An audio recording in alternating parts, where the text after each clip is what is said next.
10 сынып алгебра курсында көмішелер көбейткішке жіктеу, яғни көмішелерді көмішеге бұрыштап бөлу тақырыбы бойынша мынандай С тобында есеп бар. 31-де 11-ші есеп.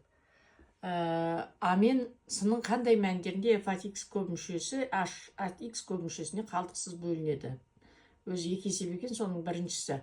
Ол үшін бұрыштап бөлу амалын қарастырайық. Бұл жерде мұны, яғни x-тің 4 дәрежесі минус f от x көмішесін h от x көмішесіне бұрыштап бөлуді орындаймыз.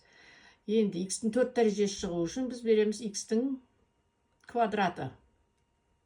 x-тің 4 квадратына x-тің квадратын көбейтсең, x-тің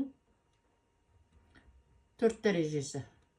Азайту 3x-тің 3 дәрежесі. Қосылған 2x квадрат. Енді алып тастайық көмішеден.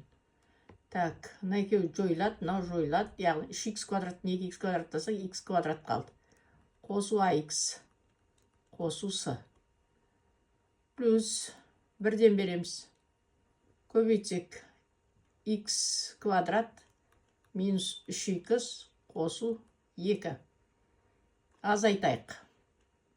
ax қосу 3x болады. Қосылған с қосу с азайту 2 болады. Енді мына бұл теңдегі соңғы өрнек қалдық бізге 0-ге тең болу үшін мынаны бұл жердегі мынау x жақшаны сыртына шығарсақ a қосу 3